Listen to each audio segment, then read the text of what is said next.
ચાલુ છે.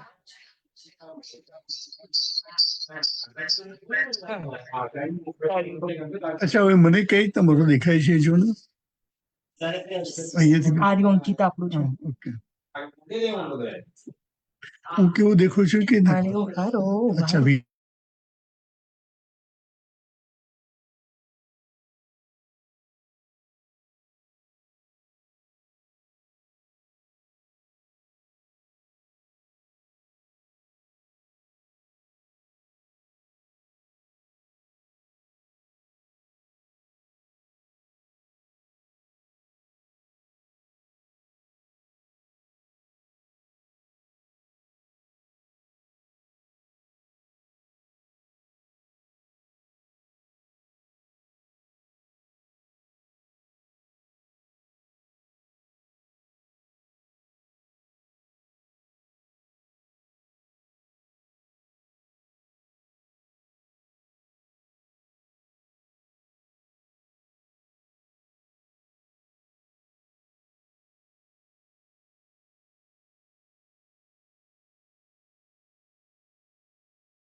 જય શ્રી કૃષ્ણ. જય શ્રી કૃષ્ણ. જય શ્રી કૃષ્ણ. આપણે મંગળાચરણ શરૂ કરીએ નીતાબેન. ઓકે, જય શ્રી કૃષ્ણ. સર્વે વૈષ્ણવને જય શ્રી કૃષ્ણ. જય શ્રી કૃષ્ણ.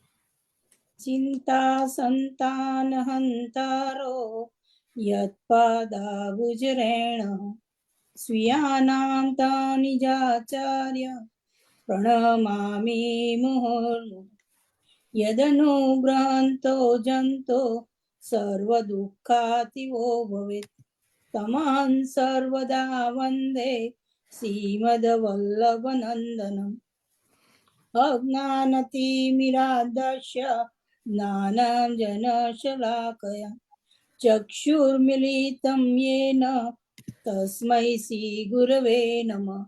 નમામિ હૃદયે શેષે लीलाक्षीराब्धिशायिनं लक्ष्मी सहस्रलीलाभि सेव्यमानं कलानिधि चतुर्भिश्य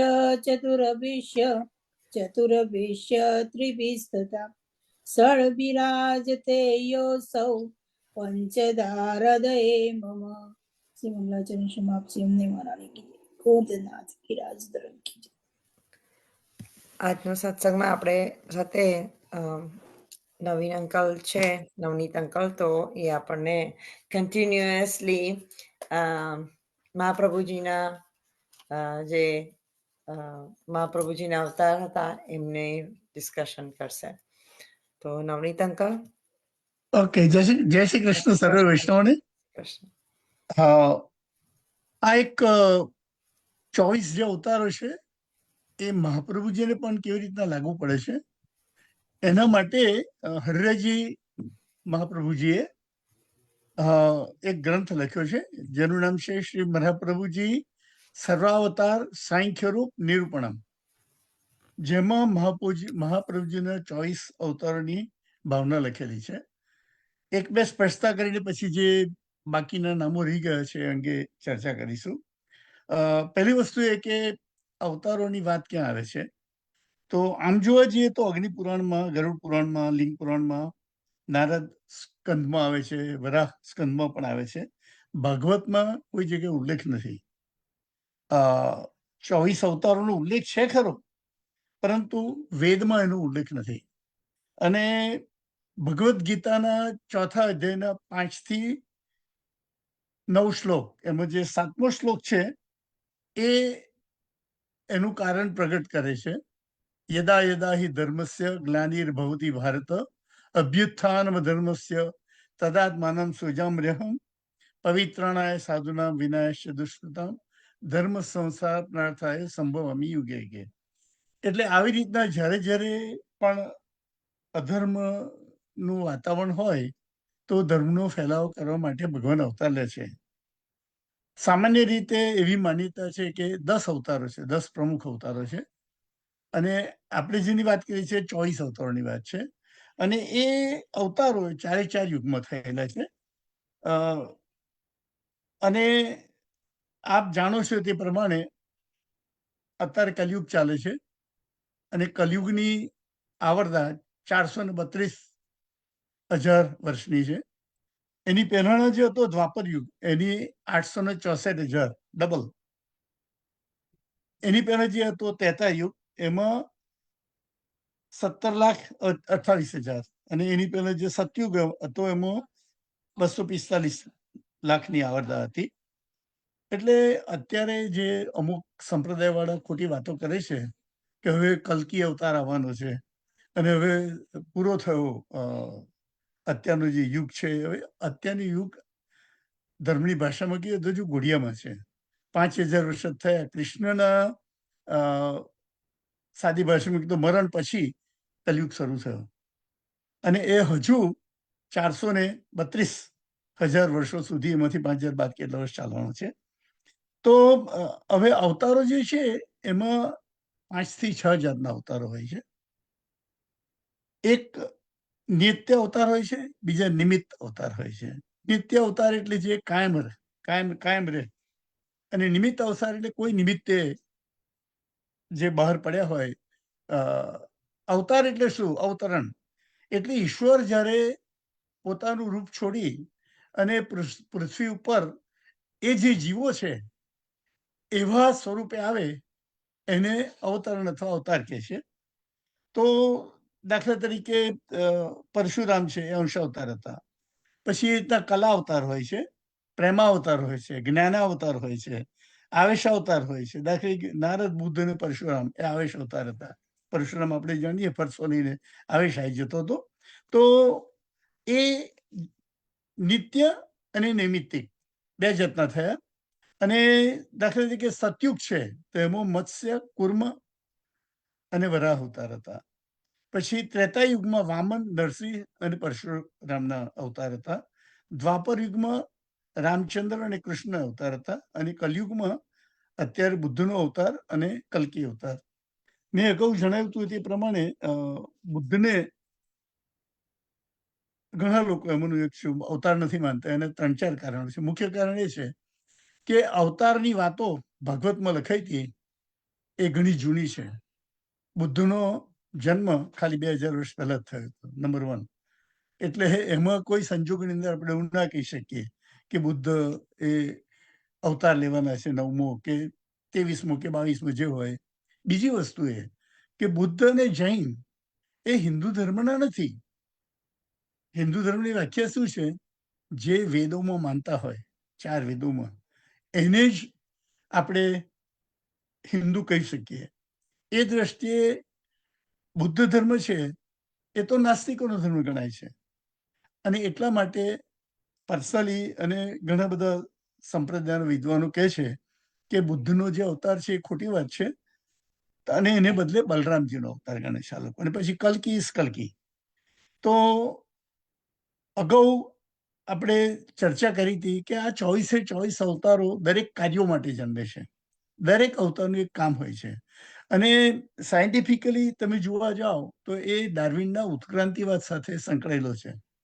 ડાર્વિનનો ઉત્ક્રાંતિવાદ શું કહે છે કે એક કોષી અમીબા ટાઈપના જીવોમાંથી અનેક કોષી એટલે પુરુષ અથવા જેને આપણે આપણી સૃષ્ટિ કહીએ, સૃષ્ટિનું નિર્માણ થયું છે.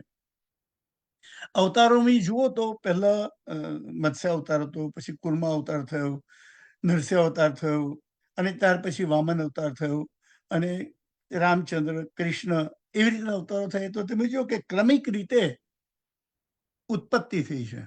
એટલે અવતારોની જે વાત આવે છે એ સાયન્ટિફિક છે કે નાનામાંથી એક કોષમાંથી અનેક કોષી જીવો થાય. હવે એટલું કહ્યા પછી આપણે મુખ્ય મુદ્દા ઉપર આવીએ. અને મને સેજલબેન તમે 2 મિનિટ થાય ને એટલે સેજ ઊંચો કરજો ને, કારણ કે માહિતી છે અને આપણે ટાઈમમાં હું માનવાવાળો માણસ છું. એટલે જેટલો ટાઈમ હશે એની અંદર જેટલું પૂરું થશે એટલું કરીશું. ત્યાર પછી ફરી કોઈ વખત સમય મળશે તો એની વાત કરીશું. મારા ખ્યાલ મુજબ ગઈ વખતે આપણે 13 અવતારોની વાત કરી હતી. હવે 14મો જે અવતાર છે, અચ્છા બીજી એક વાત કહેવાની તમને સ્પષ્ટતા કરવાની છે. લગભગ મારી પાસે 6 જુદા જુદા સોર્સિસ છે 24 અવતારોની, પુષ્ટિ માર્ગના અને બીજા. એમાં જે ક્રમ સંખ્યા છે, દાખલા તરીકે આપણે જે ચર્ચા કરી રહ્યા છે મહાપ્રભુજીના 24 અવતારોની, હરિરાયજી કૃત, એમાં જે પહેલો અવતાર લખ્યો છે એમને, એ વરાહ અવતાર છે. હવે ક્રમની દ્રષ્ટિએ જોઈએ 10 અવતારમાં તો એનો 3જો નંબર આવે છે. સંખ્યાની દ્રષ્ટિએ જોઈએ તો જે મત્સ્ય અવતાર છે 10મો હરિરાયજીના ગ્રંથની અંદર, એ આમો પહેલો છે. પછી 11માં જે કુર્મા અવતાર છે એ બીજો છે, કે જે આપણા અંદર 11મો છે. એવી રીતના વરાહ ભગવાનનો જે છે આપણે પહેલો છે, એ 10મા અવતારની અંદર 3જા ક્રમે આવે છે. એવી રીતના નૃસિંહ અવતાર છે એ 14મા ક્રમે છે આપણામાં. 10 એની વાત કરીએ અવતારોની તો એ 4થા ક્રમે છે. આપણામાં 15મા ક્રમે વામન અવતાર આવે છે, જ્યારે 10 અવતારની વાત કરીએ તો એનો 5મો નંબર છે. એવી જ રીતના આપણામાં જે 18મો નંબર છે એ 6ઠ્ઠો અવતાર છે. 21મો નંબર છે રામનો, એ 7મો અવતાર છે. 22મો નંબર કૃષ્ણનો 8મો અવતાર છે. અને બુદ્ધ અથવા બલરામ એ આપણામાં 23મા ક્રમે છે, 9મા ક્રમે આવે છે. અને છેલ્લો 24મા ક્રમે છે, એ બી આપણામાં 24મા છે, 10મા ક્રમે આવે છે. આ ઉપરાંત જે પુષ્ટિ માર્ગના બહુ જ વિદ્વાન એક છે અરવિંદભાઈ કરીને ભરૂચમાં, એમને એટલું બધું સાહિત્ય સર્જન કર્યું છે, પણ ઇઝ અ લો પ્રોફાઇલ.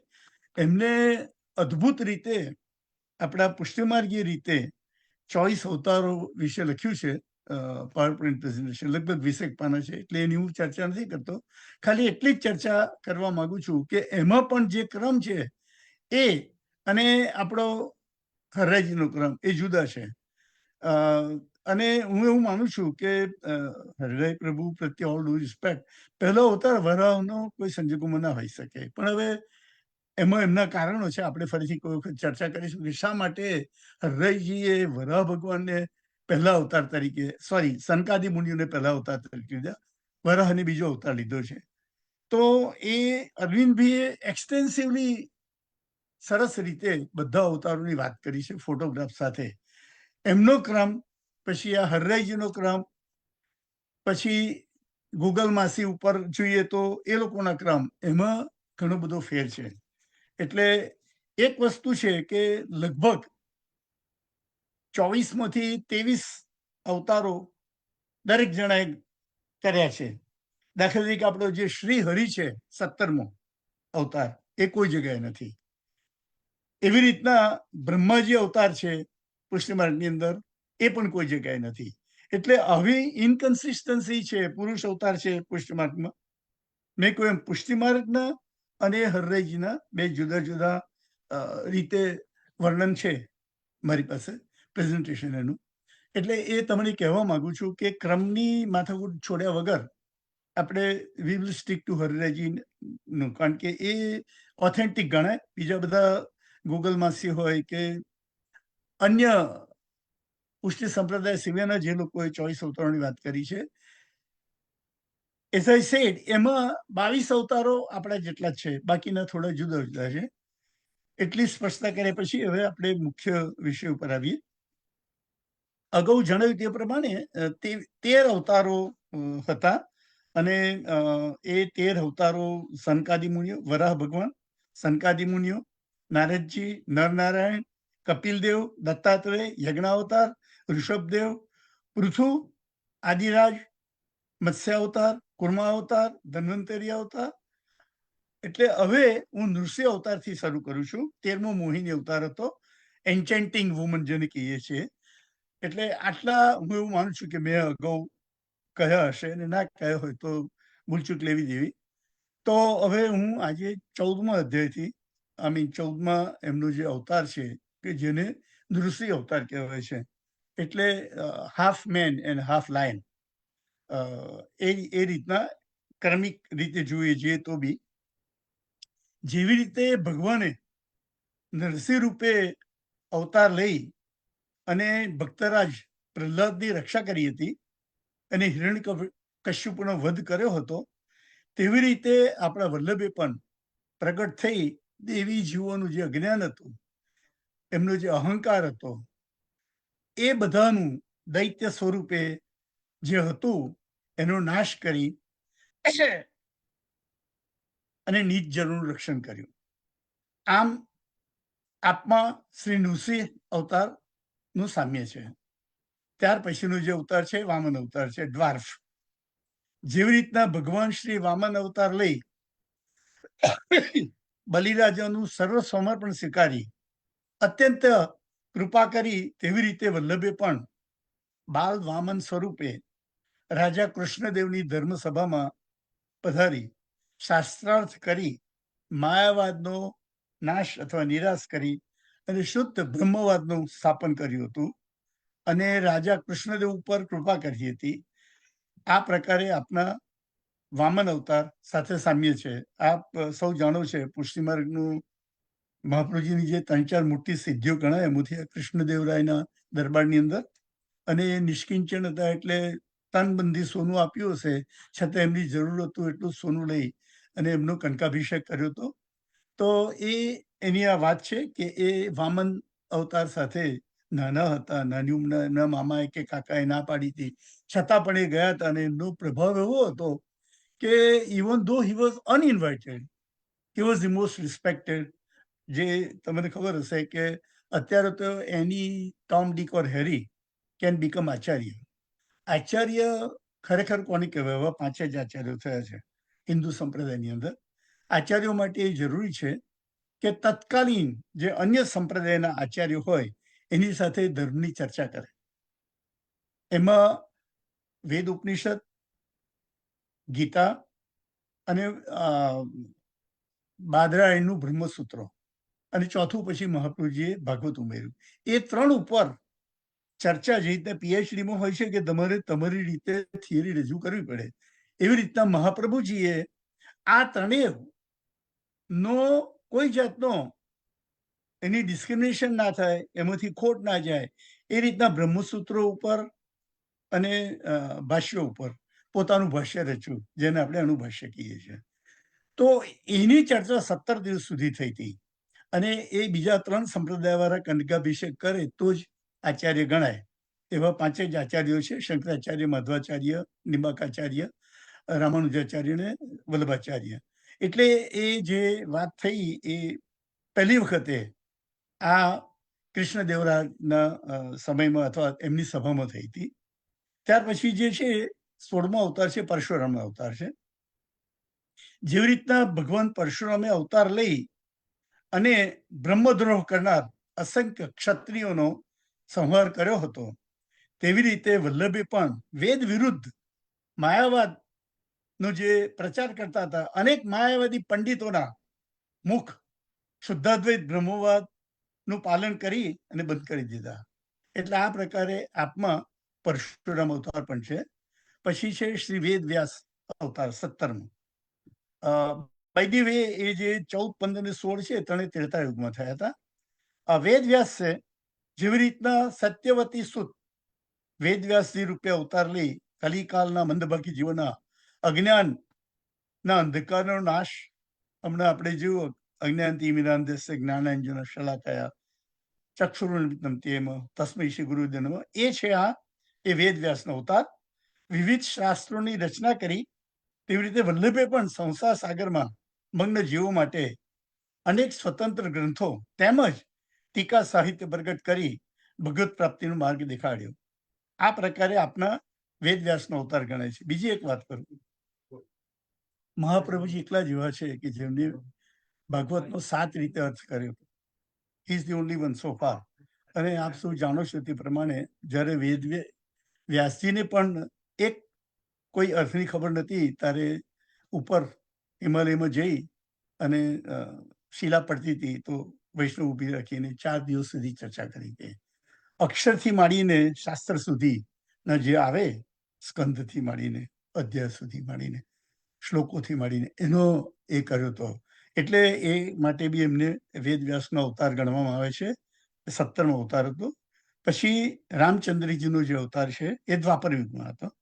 જેવી રીતે મર્યાદા પૂર્ણ પુરુષોત્તમ રામચંદ્રજી રૂપે અવતાર લઈ સમુદ્ર સેતુ બાંધી રાવણ આદિ અસંખ્ય રાક્ષસોનો નાશ કર્યો હતો, તેવી રીતે વલ્લભે પણ ભાગવત રૂપી સમુદ્ર મંથન ઉપર સુબોધીજીની રૂપ સેતુ બાંધી દવ્ય જીવોને તાર્યા હતા. આ પ્રકારે આપમાં રામાવતાર પણ સામ્ય છે. આઈ થિંક મારો સમય પૂરો થયો લાગે છે. સૌને ખૂબ ખૂબ જય શ્રી કૃષ્ણ. ફરીથી કોઈ વખત સમય મળશે તો મળીશું. વૈષ્ણવ બધાને મળીને ખૂબ આનંદ Naveen થયો. uncle, you can keep going for a few minutes. It's okay. અચ્છા, ઓકે, આઈ એમ સોરી. અચ્છા, ઓકે. તો એ દ્વાપર યુગનો છે. એવી રીતના પુરુષો જે કૃષ્ણ અવતાર હતા, આપણે તો જાણીએ છીએ કે કૃષ્ણસ્ય એમનું જે મુખારવિંદ સ્વરૂપ છે એ જ વલ્લભાચાર્યજી છે. પરંતુ અવતારની રીતે વાત કરીએ તો હમણાં વાત કરીને અંશાવતાર ને તો એમાં કૃષ્ણ જે છે આપણા પુષ્ટિ માર્ગના એ પૂર્ણાવતાર છે. એમના અવતાર લઈ અનેક દૈત્યો, દુષ્ટ રાક્ષસો વગેરેનો સંહાર કરી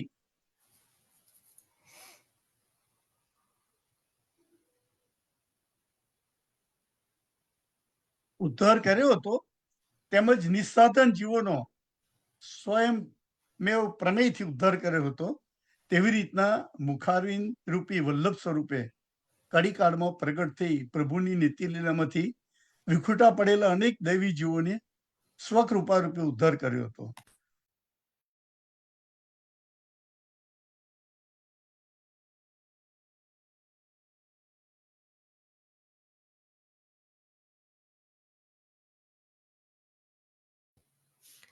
તમારું મ્યુટ પર થઈ ગયું છે નવનીત અંકલ.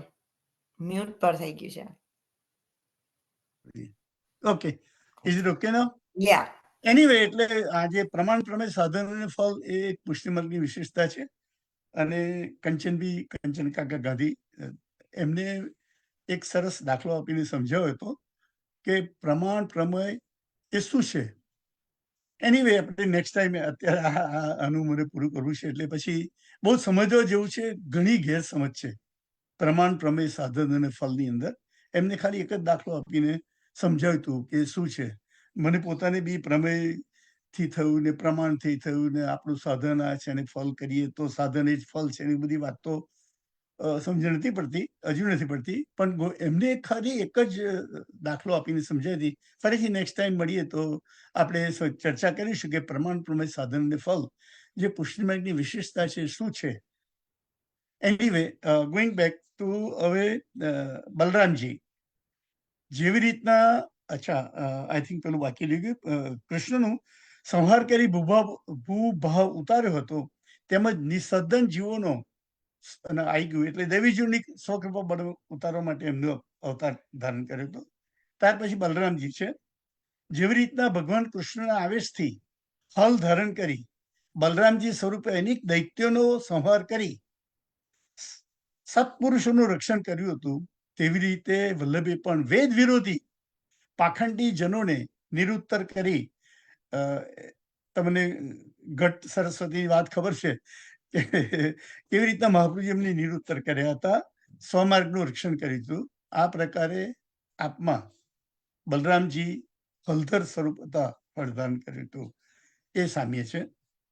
પછી બુદ્ધાવતાર, જેને હું બુદ્ધાવતારને બદલે ફરીથી બલરામજીનો અવતાર કહું છું, પણ આપણામાં બી એમને એક્સેપ્ટ કરે છે. એવી રીતના બુદ્ધ અવતાર લઈ વિપ્ર તેમજ વેદ નિંદા દ્વારા જગતમાં વિપરીત આચરણ કરી પંડિતોને મોહ ઉપજાવી એમના દેવોનું કાર્ય સિદ્ધ કર્યું હતું. તેવી રીતે વલ્લભે પણ પ્રાકૃત જનોને અનુસરતી લીલા દેખાડી આસુરી જનોને મોહ ઉપજાવી દૈવી જીવોનું કાર્ય સિદ્ધ કર્યું હતી. એટલે આપણામાં બુદ્ધ અવતારનું પણ સામ્ય છે.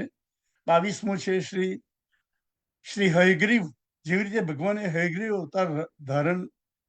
અવતાર લઈ તિરોહિત થયેલા વેદોનો ઉદ્ધાર કર્યો હતો, તેવી રીતે વલ્લભે પણ તિરોહિત થયેલ વેદ પ્રતિપાદિત નિર્ગુણ પુષ્ટિ ભક્તિ માર્ગને પુનઃ પ્રગટ કર્યો. એટલે આ પ્રકારે આ હયગ્રીવ અવતારનું સામ્ય છે. અને છેલ્લેથી પહેલો હંસ અવતાર, જેવી રીતે ભગવાને હંસ અવતાર લઈ સનકાદિકને જ્ઞાન આપ્યું હતું, તેવી રીતના વલ્લભે પણ રામાયણ પારાયણ કરી ભગવાન રામને સંતુષ્ટ કર્યા હતા અને હનુમાનજી સરખા ભક્તોને જ્ઞાન આપ્યું હતું. આપણને સૌની ખબર છે કે ત્યાં હનુમાનજી સાંભળવા આવતા હતા તો કશું પહેર્યું નહોતું, તો મહાપ્રભુજી એમને કહ્યું કે તમે આવો અહીંયા બેસો બરાબર છે, પણ તમારે લંગોટ તો પહેરવો જ પડશે. અને એ રીતના ઘણા લોકોને એવી ખબર નથી કે મહાપ્રભુજી રામાયણ ઉપર પણ સપ્તાહ કરેલી છે. અને છેલ્લે કલ્કી અવતાર, જેવી રીતના કલિયુગના અંતે ભગવાન શ્રી કલ્કી રૂપે અવતાર ધારણ કરી દુષ્ટ રાજાઓ વગેરેનો સંહાર કરીને ભૂભાર દૂર કરશે તથા જીવનનું કલ્યાણ કરશે, તેવી રીતના વલ્લભ પણ ભૂતલ ઉપર સોમર્ષ સ્થાપી 108માં એમનું નામ છે, ભક્તિ માર્ગ દ્વારા દેવીજીનો અંગીકાર કરી ઉદ્ધાર કરશે. આ પ્રમાણે આપણામાં કલ્કી અવતારનું સામ્ય છે. આમ શ્રી મહાપ્રભુજીમાં ભગવાનના સર્વ અવતારોનું સામ્ય જાણવાથી જીવોને ભગવાન શ્રી કૃષ્ણ તથા વલ્લભમાં અભેદપણું સિદ્ધ થાય છે, એમ મહાનુભાવ શ્રી હરિરાયચરણ આજ્ઞા કરે છે. જય શ્રી કૃષ્ણ, જય શ્રી વલ્લભ, જય એમનાજી, જય ગિરધરજી, જય શ્રીનાથજી. ખૂબ આનંદ થયો તમારા બધા દ્વારા આવી રીતના કંઈક એ મને થોડું હોમવર્ક, હું પ્રોફેસર હતો એટલે અમે લોકો હોમવર્કમાં બહુ માનીએ. તમે સેજલબેને ના કહ્યું હોત તો કદાચ હું આ ફરીથી વાંચતો બી ના હોત. એટલે તમારા સૌનો ખૂબ ખૂબ આભાર. અને ફરીથી ક્યારે બી જ્યારે સમય મળે ત્યારે બોલાવજો. પેલી લોકસભામાં બેને કહ્યું તો એવી રીતના મહરબા હો કે બુલાઓ जिस वक्त चाहे, क्योंकि मैं गुजरा हो वक्त नहीं जो फिर कभी आ न सकूं. જય શ્રી કૃષ્ણ. બહુ સરસ, થેન્ક યુ નવનીત અંકલ. તમારું જ્ઞાન ઓલવેઝ અમને કામ આવે છે ને ઓલવેઝ શેર થાય છે, તો બહુ સરસ, થેન્ક યુ. જય Shri Krishna. I don't want to મારે સ્વપ્રશંસા નથી કરવી, પણ મારી પાસે છે ને મારા પોતાના 200 આર્ટિકલ છે લખેલા. 2 પુસ્તકો પણ છે, વ્રજ મેરે મનભાઈ, જેમાં મારા 250 જેટલા ફોટા છે, અને બીજું પુસ્તક છે વ્રજદેશ ગિરિરાજ રાજે. અનલકીલી એ બંને પુસ્તકો અપ્રાપ્ય છે, પણ કોઈક વખતે આ ગિરિરાજ ઉપર અમારા જે રમેશભાઈ પરીખે લખેલું છે એના વિડીયો પણ બનેલી છે ઉપર એરિયલ થઈને. એ ખરેખર સમજવા જેવું છે. It's like a textbook. થોડી અમેરિકન સ્ટાઇલે રમેશભાઈને મેં થઈને લખ્યું છે. ડાબી બાજુએ એ જણનું ફિઝિકલ પિક્ચર અને જમણી બાજુએ એનું મહાત્મ્ય અથવા મહત્વ. તમે નડવતી શિલાની આગળ પહેલેથી શરૂ કરીને છેલ્લે પાછા એમ ચબૂતરા વગેરે આવો ત્યાં સુધી વર્ણન છે. એટલે કોઈ વખત એ રાખજો, આ એક 45 મિનિટનો, જ્યારે તમને ટાઈમ મળે ત્યારે. તો મારી પાસે ગિરિરાજ ઉપર લગભગ 34 જુદા જુદા મુદ્દાઓ છે. આપણે ચર્ચા કરીશું. વૈષ્ણવ તરીકે આનંદ થશે. ફરીથી જય શ્રી કૃષ્ણ. આડો ઓડું બોલી ગયું તો માફ કરજો. થોડો મારો આખા બોલો સ્વભાવ છે. બેટીજી બી કહેતા હતા કે તમારા આખા બોલા સ્વભાવને કારણે નુકસાન થશે. મેં કઈ વાંધો નહીં. જય શ્રી કૃષ્ણ. રીટાંટી ભાગવત પુરાણ ચાલુ કરીશું. હા, ચોક્કસ. જય શ્રી કૃષ્ણ. જય શ્રી કૃષ્ણ. બધાને જય શ્રી કૃષ્ણ.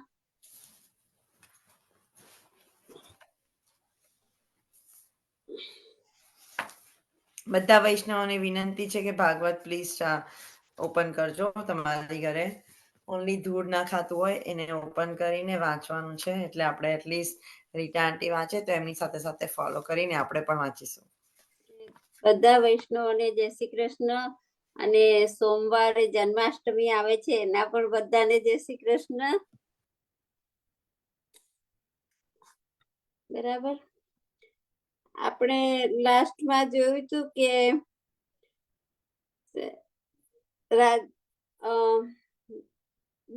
દુર્બુદ્ધિ મગ્ન રાજાએ ચારે તરફ જોયું, એક મરેલો સર્પ પડેલો જોયું. પોતાના ધનુષ્યના છેડા વડે તેને ઉછાળ્યો અને શામિક ઋષિના ગળામાં તે નાખ્યું. સમાધિગ્રસ્ત ઋષિને તેની કશી ખબર ન પડી. રાજાએ ઋષિના ગળામાં મરેલો સર્પ નાખ્યો, પરંતુ એ પ્રમાણે કરીને તેણે પોતાના ગળામાં જીવતો સર્પ નાખ્યો છે. સામિક ઋષિએ એટલે પોતાના બધી ઇન્દ્રિયોને અંતર્મુખી બનાવી ઈશ્વરમાં સ્થિર થયેલો દેવી જીવ્યાત્મા તેના નશામાં ગળામાં મરેલો સાપ નાખીને રાજાએ પોતાના જ ગળામાં ઉપર આવવા માટે જીવતા સર્પને આમંત્રણ આપ્યું છે. સામિલ ઋષિનો પુત્ર હતો તો બાળક, પરંતુ ઘણો તેજસ્વી હતો. સમયમાં બાળકો સાથે તે રમતો હતો. રાજાના આ દુષ્ટ કર્મને તેને ખબર પડી. બ્રાહ્મણનો પુત્ર હતો, બ્રહ્મતેજ હતું, પરંતુ બાળક હતો. પોતાના પિતાનું થયેલું અપમાન તે ન ગળી જઈ શક્યો. તેને થયું, આ રાજા દુષ્ટ બની ગયો છે. સત્તાના મદમાં આવી ઋષિ ને સંતાપે છે. તેમની શાન ઠેકાણા લાવવાની જરૂર છે. મારામાંથી હજુ બ્રહ્મતેજ ગયું નથી. હમણાં જ એ દુષ્ટ રાજાને તેના અઘટિત કર્મની હું સજા કરીશ. સામીલ ઋષિના પુત્રને ક્રોધ ચડ્યો છે. હિંસાનો પડઘો પડે છે. ક્રોધ અને વૈરવૃત્તિના રૂપમાં રાજાએ કરેલી હિંસાનો પડઘો પડ્યો. ક્રોધમાં આવી ઋષિકુમારે શ્રાપ આપ્યો. પાસે જ વહેતી કૌશિકા નદીનું જળ હાથમાં લઈ ઋષિકુમારે વાણીરૂપી વ્રત છોડ્યું. વ્યાસજીએ એના માટે વાગ્ય વ્રત શબ્દનો પ્રયોગ કરે છે. ઇન્દ્રના વ્રજ વડે પહાડો ચીરાઈ જાય છે, પરંતુ તેના એ વ્રજ કરતા વાણીરૂપી વ્રજ ઘણું વધારે પીડા કરનારું છે. શરીર પર લાગેલા ઘા રૂજાઈ જાય છે, પરંતુ વાણીના ઘા મન પર પડે છે, એ કદી રૂજાતા નથી. અત્યંત આવેશમાં આવી ઋષિકુમારે રાજાને શાપ આપ્યો. શ્રુતિ સંગતિ મર્યાદે તક્ષક સપ્તમેન્ડહી દક્ષતિ ક્ષમ કુલાંગારમ ચોદિતો મે ચતમહમ. આ રાજા પોતાના કુળમાં અંગીકાર જેવો છે, તેણે બ્રાહ્મણની મર્યાદા ઓળંગી છે. હવે શું વાક્ય છે? 32 લાખ જપ સંખ્યા પૂરી થયાથી વિધાતા લેખ પણ પલટાઈ જાય છે તો પાપનો નાશ થાય છે. બ્રાહ્મણનું અપમાન કર્યું. આજથી બરાબર 7મે દિવસે તેને તક્ષક નાગ કરડશે અને તેનાથી એનું મૃત્યુ થશે. શાપ આપી ઋષિકુમાર પોતાના આશ્રમમાં આવ્યો. પોતાના ગળામાં મરેલો સાપ જોઈને ધ્રુસકે ધ્રુસકે રોવા લાગ્યા. ઋષિની સમાધિ તૂટી ગઈ. સમીક ઋષિ મુનિ તે નેત્ર ખોલ્યા. ગળામાં પડેલો સર્પને જોયો. સ્વસ્થતાથી તે સર્પને ગળામાંથી ઉતારી દૂર મૂકી આવ્યા. પોતાના પુત્રને રડતો જોઈ ઋષિ પૂછે છે, હે વત્સ, તું કેમ રડે છે? તેને કોઈએ દુભાવ્યો છે? તારું કોઈએ અપમાન કર્યું છે? ઋષિ પુત્રે સઘળી હકીકત કઈ સંભળાઈ. પરીક્ષિત રાજાએ ઋષિના કરેલા અપમાનનો અને પોતે ક્રોધમાં આવી તેને આપેલા શાપની વાત કરી. સમીક ઋષિએ પોતાના કહેવાતા અપમાનને બદલો લેનાર પુત્રને શાબાશી ન આપી. બ્રહ્મામાં રમે છે તે બ્રાહ્મણ. તેઓ બ્રાહ્મણ હતા. બ્રાહ્મણને માને કે અપમાન ન હોય. પુત્રે રાજા પરીક્ષિતને આપેલા શાપની વાત સાંભળી ઋષિ દુઃખી થયા. પુત્રને કહ્યું, બેટા, તે ખોટું કામ કર્યું છે. જે રાજાને તે શાપ આપ્યો છે તે ઘણો ધર્મ પરાયણ નીતિનો રક્ષક છે. ગૌ બ્રાહ્મણ પ્રતિપાલ છે. રાજાએ અવિચારીને પણ આ કામ કર્યું છે એ વાત સાચી, પરંતુ એ તો એના રાજ્ય સ્વભાવનું પરિણામ છે. એને તરસ લાગી હતી. ભૂખ અને તરસના દુઃખથી તેણે પોતાના મન ઉપરનો કાબુ ગુમાવ્યો અને આ કૃત્ય કર્યું. બેટા, રાજાનો દોષ જરૂર છે, પરંતુ અલ્પ છે. એવા અલ્પ દોષ માટે આવો ભયંકર શાપ તે આપ્યો. એ તારું કાર્ય વધુ અવિચારી અને ભયંકર છે. પછી ઋષિ ગળગળા થઈ ગયા. 2 હાથ જોડી પોતાના પુત્રના અવિચારી કૃત્ય માટે ભગવાન પાસે ક્ષમા માંગી યાચના કરી, પરંતુ ઋષિએ આપેલા શાપ પાછો વાળી શકતો નથી. શમીક ઋષિ પણ તે પાછો ન વાળી શક્યા. એકવાર ધનુષ્ય ઉપરથી બાણ છૂટી જાય પછી તે પાછું વાળી શકાતું નથી. એકવાર જીવ ઉપરથી કટુ વચન નીકળી જાય છે તે પાછું વાળી શકાતું નથી. તેવી રીતે ઋષિ પુત્રે આપેલો શાપ પાછો વાળી ન શક્યો. રાજાએ તક્ષક નાગ કરડશે. રાજા કમોતે મળશે. તેની દુર્ગતિ થશે એમ તો ન થવા દેવાય. હવે શું વિચાર છે? 1 વર્ષ સુધી વાણીથી, 3 વર્ષ સુધી કંઠથી અને 3 વર્ષ પછી મનમાં જપ કરો. ત્યાર પછી અજંપા જપની સ્થિતિ પ્રાપ્ત થશે. રાજાએ સાવધાન કરી દેવોને જોઈને આ એ સાપ સમાચાર રાજાને આપવા માટે ઋષિજી પોતાના શિષ્યને મોકલે છે. અવિચારી કૃત્ય કરી રાજા પોતાના મહેલમાં આવી પહોંચ્યા. માથા પરથી મુકટ ઉતાર્યો. કલી સાથેનો સંપર્ક દૂર થયો. તૃષાની તૃપ્તિ થતા ગુસ્સે પણ શાંત થયો. અનીતિ નિયમ સુવર્ણ સાથેનો સંબંધ દૂર થતા પોતે કરેલા અધર્મની આચરણ માટે રાજાને પસ્તાવો થયો. રાજા વિચારે છે, અરે રે, હું અન્યાયની માફક વર્ત્યો.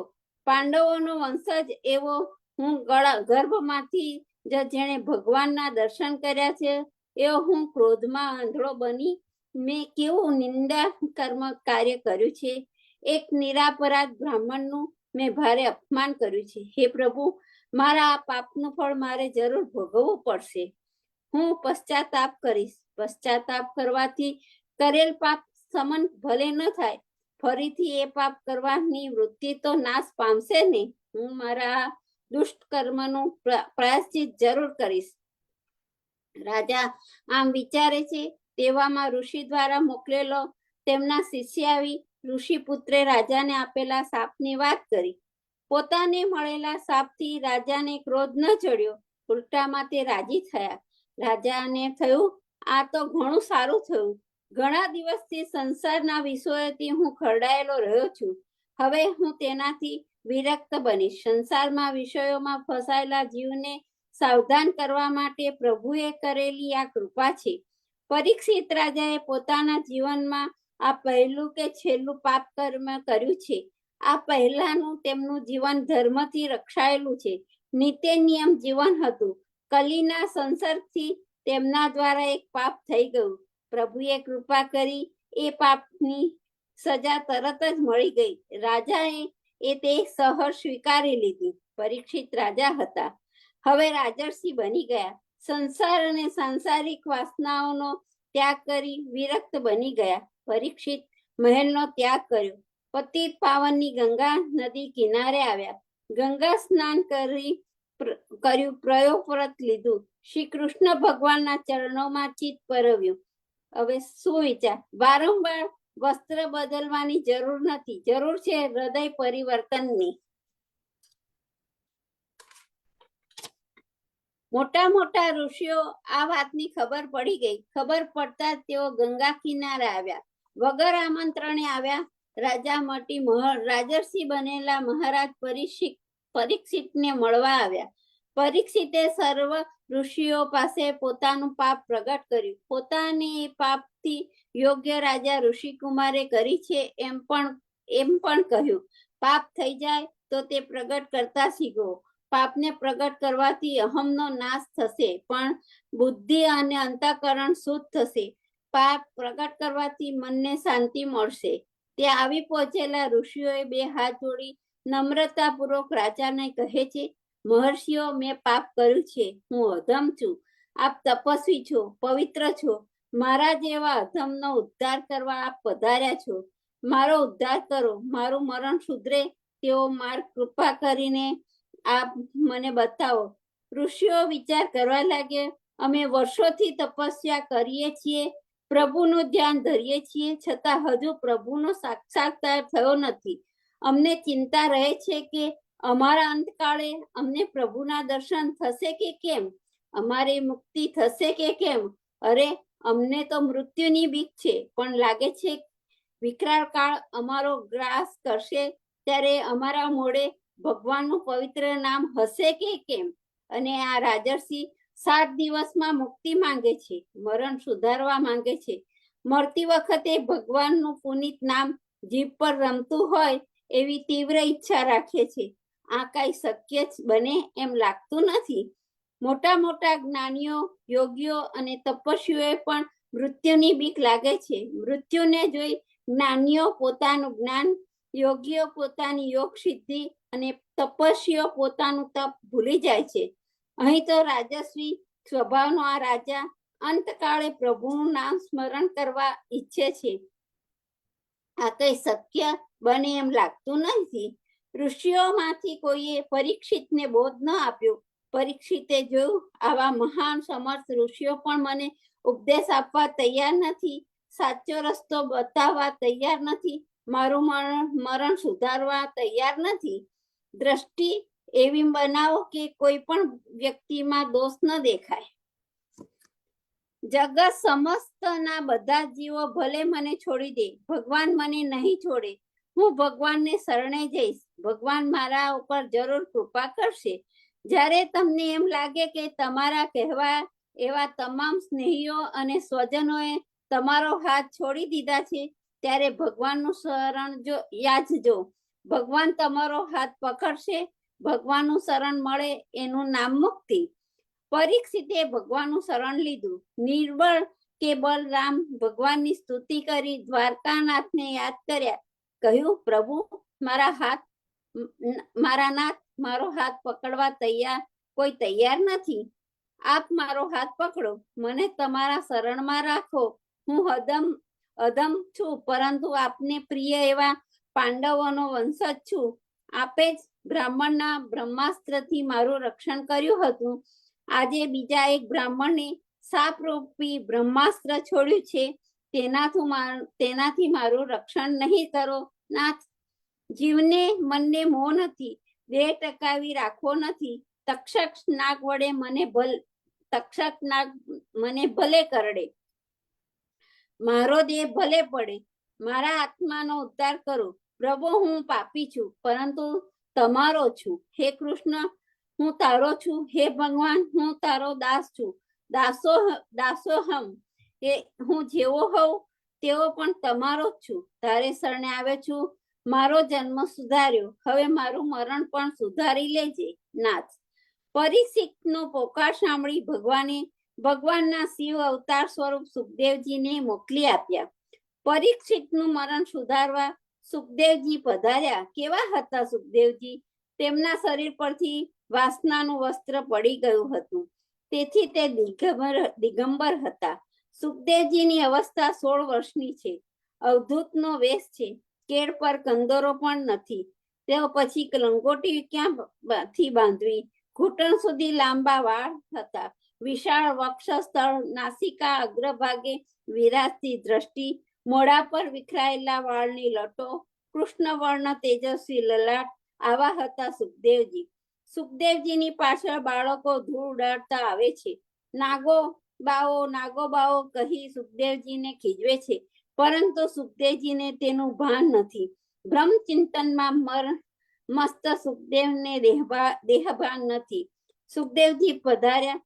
ચારે તરફ પ્રકાશ રેલાઈ ગયો, જાણે સાક્ષાત સૂર્યનારાયણ પૃથ્વી પર અવતર્યા. સુવિચાર, સંશય, સદાચાર, સ્નેહ અને એવા આ ગુણોનો સત્સંગ વિના આવતા નથી.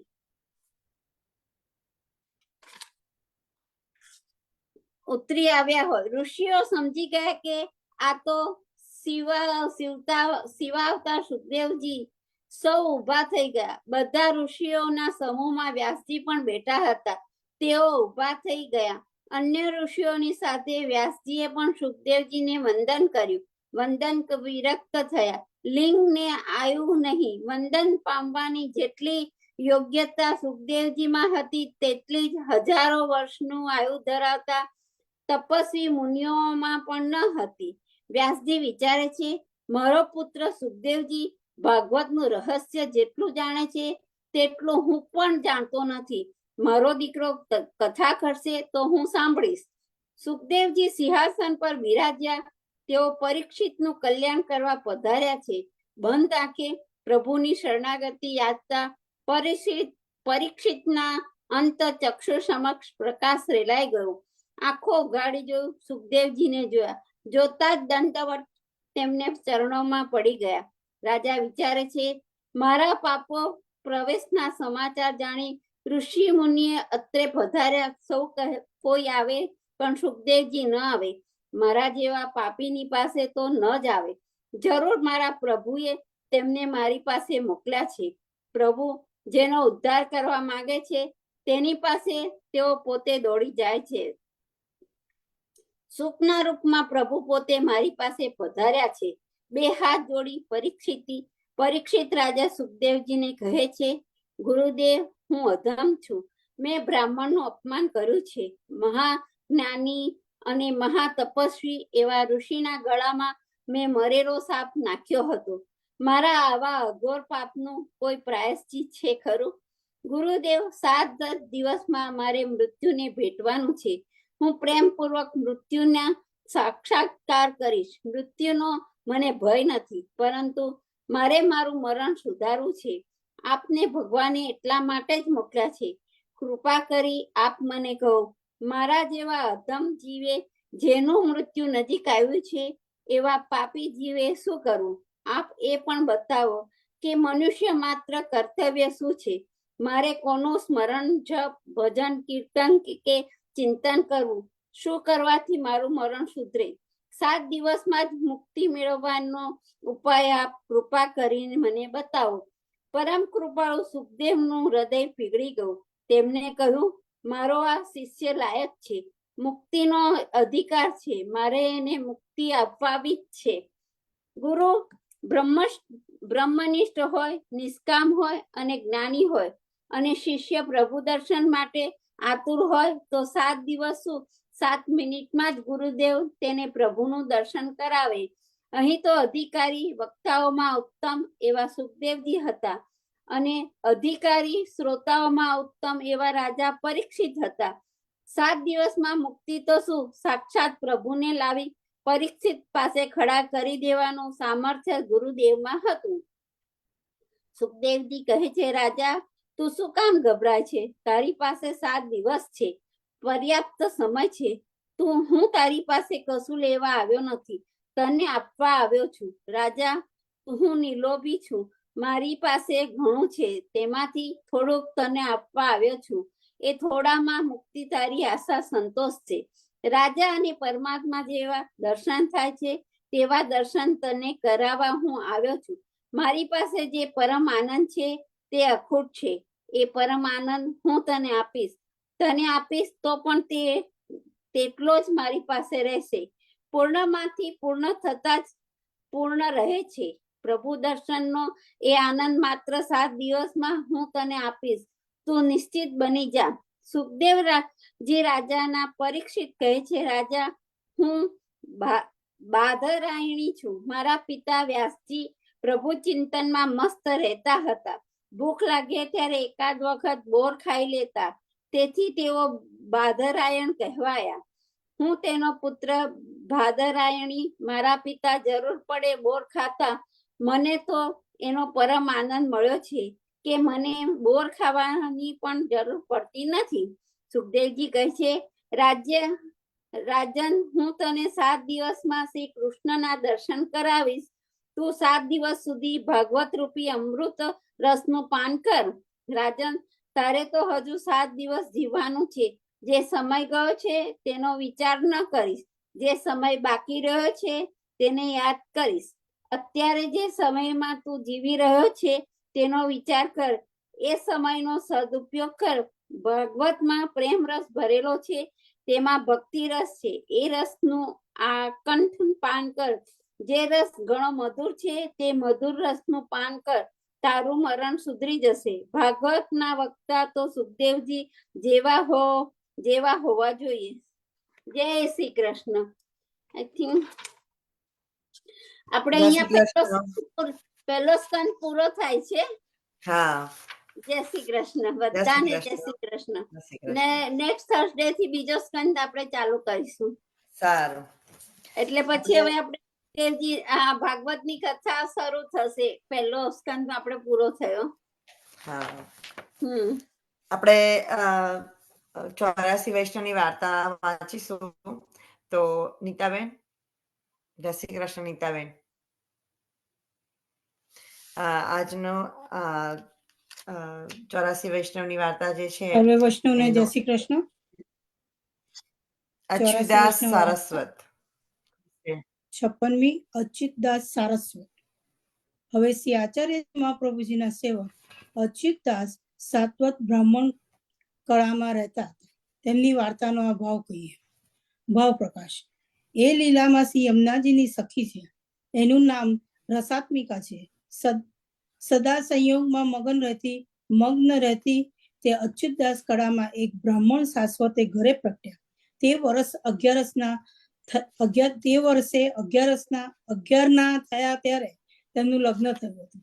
પછી 4 વર્ષે સ્ત્રી મરી ગઈ. ત્યારે અચ્યુતદાસને ઘણું દુઃખ થયું. 4 દિવસ સુધી ખાધું નહીં, બહુ દુઃખી થાય. એક દિવસ માતા પિતાએ ઘણું કહ્યું, પરંતુ માન્યું નહીં. કહ્યું કે હું વૈરાગ્ય લઈશ.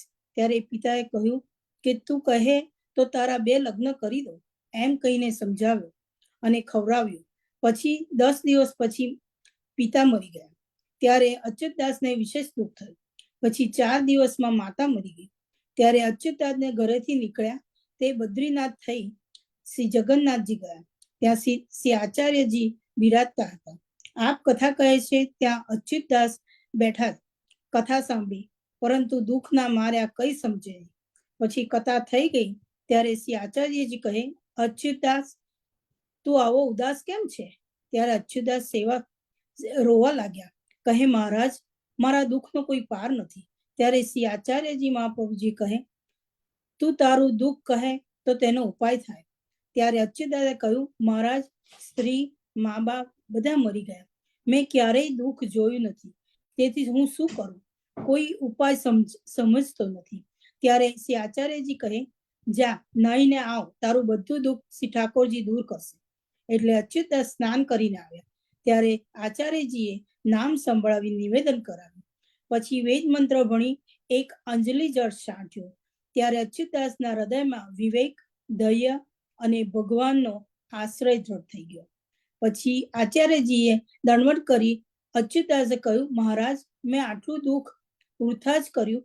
કોની સ્ત્રી, કોના માતા પિતા, આ શરીર મારું નહીં તો શરીરના સંબંધીનું વૃથા જ દુઃખ કર્યું. હું ભગવાનનો દાસ થઈને ભગવાનને ભૂલ્યો તેથી દુઃખ પામ્યો. હવે હું આપના શરણે થઈ પરમ સુખ પામ્યો. હવે મને આપ પહેલ બતાવો તે હું કરું. ત્યારે આચાર્યજી કહે, તું અમારી સાથે રહે, જે ટહેલ તારાથી બને તે કરજે. ત્યારે અચ્યુતદાસ શ્રી આચાર્યની સાથે રહ્યા.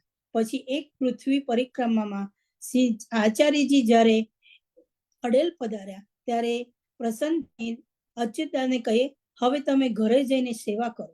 ત્યારે અચ્યુતદાસના નેત્રમાં જળ ભરાઈ ગયું. તેઓ કહે, મહારાજ આપના વચનામૃત સાંભળ્યા વિના, આપના દર્શન વિના મારાથી એક દિવસ પણ નહીં રહેવાય. લૌકિક દુઃખ આપે દૂર કર્યું છે. હવે આપ વિદાય કરો તો એ દુઃખ દૂર કરવાને કોણ સામર્થ્યવાન છે? ત્યારે શ્રી આચાર્યજીએ પ્રસન્ન થઈને પાદુકાજી સેવા દીધી અને કહ્યું, હું તારા ઉપર ઘણો પ્રસન્ન છું. જ્યાં તું રહીશ ત્યાં હું તને દર્શન દઈશ. તને જે સંદેહ હોય તે પૂછજે, તારો સંદેહ હું દૂર કરીશ. તેથી હવે ઘરે જઈ ભગવત સેવા કરો. ત્યારે અચ્યુતદાસ શ્રી આચાર્યજીને દંડવત કરી શ્રી આચાર્યજીની પાદુકા માથે પધરાવી વિદાય થઈ કડામાં પોતાના ઘરે આવ્યા. વાર્તા પ્રસંગ 1. તે અચ્યુતદાસ ભલી પ્રકારની શ્રી આચાર્યજીની પાદુકાજીની સેવા કરતા. આચાર્યજી મહાપ્રભુજી અચ્યુતદાસને નિત્ય દર્શન દેતા, વાર્તા કરતા, પુષ્ટિ માર્ગની રીતિ તથા લીલાનો ભાવ કહેતા. તે અચ્યુતદાસ એવા ભગવદીય કૃપાપત્ર હતા. પછી કેટલાક દિવસમાં શ્રી આચાર્યજી મહાપ્રભુજીએ સંન્યાસ ગ્રહણ કરી આસુર વ્યામો લીલા કરી. ત્યારે આપની પાસે એક વૈષ્ણવ હતો, તેને બહુ વિરહ દુઃખ થયું. શ્રી આચાર્યજી મહાપ્રભુજીએ પહેલા તે વૈષ્ણવને કહ્યું હતું કે તું કડામાં અચ્યુતદાસ પાસે જજે, એ તારો સંદેહ બધો દૂર કરશે. પછી જ્યારે આચાર્યજી મહાપ્રભુજીએ આસુર વ્યામો લીલા કરી ત્યારે તે વૈષ્ણવ વિરહથી દુઃખી થઈ કડામાં અચ્યુતદાસ પાસે આવીને શ્રી આચાર્યજીના સંન્યાસ ગ્રહણની અને આસુર વ્યામોની લીલાની વાત તેમને કહી. ત્યારે અચ્યુતદાસે કહ્યું, આચાર્યજી એવું કદીએ ન કરે, તને મોહ થયો હશે. મહાપ્રભુજી ક્યારે એવું કરે જ નહીં, તમે ભ્રમ થયો હશે. ત્યારે વૈષ્ણવે કહ્યું, હું કાશીમાં શ્રી આચાર્યજીની સાથે હતો, હું તે જોઈને આવ્યો છું. ત્યારે અચ્યુતદાસ કહે, ઉત્થાપનનો સમય હવે એક ઘડીમાં થશે, ત્યારે તારો સંદેહ દૂર થશે. એટલે તે વૈષ્ણવ બેસી રહ્યો. પછી ઉત્થાપનનો સમય થયો ત્યારે અચ્યુતદાસે નાહીને મંદિરના કમાડ ખોલી તે વૈષ્ણવને બોલાવીને આચાર્યજીના દર્શન કરાવ્યા. તે વૈષ્ણવ જુએ તો શ્રી આચાર્યજી બિરાજી પોથી જુએ છે. ત્યારે એ વૈષ્ણવ દંડવત કરી ચકિત થઈ ગયો. ત્યારે આચાર્યજીએ વૈષ્ણવને કહે કે કાશીમાં લૌકિક લીલા જોઈને સંદેશ કરજે. હું મારા ભક્તોને ઘરે બિરાજું છું. હવે લૌકિક લોકોને દર્શન નથી આપતા, ભગવદીઓને નિત્ય દર્શન છે. ત્યારે તે વૈષ્ણવનો સંદેહ ગયો.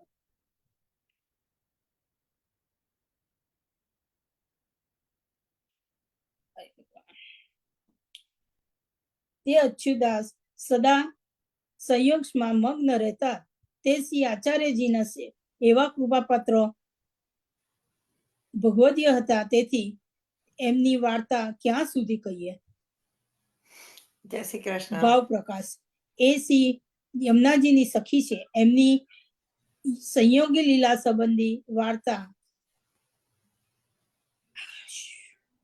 વાર્તા અનેક છે, તે પ્રગટ કરાય નહીં. વાર્તા નંબર 56. જય શ્રી કૃષ્ણ. જય શ્રી ભૂલચૂક કૃષ્ણ. માફ કરજો. આપણે વલ્લભાધીશ ગીતાજીનું પારાયણ કરીશું. ચેપ્ટર 15, ગીતાજીનું ચેપ્ટર 15, શ્લોક નંબર 6. પદ્માબેન, જય Shri Krishna.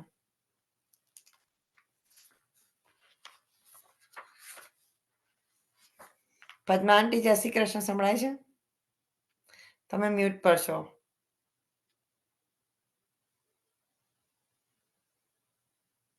You are still in mute. બરાબર. Yeah. છઠ્ઠો શ્લોક. તદ્ભાસયતે સૂર્યો ન શશાંકો ન પાવક યદ્ગત્વા ન નિવૃતન્તે તદ્ધામં પરમં મમ. એનો અર્થ છે,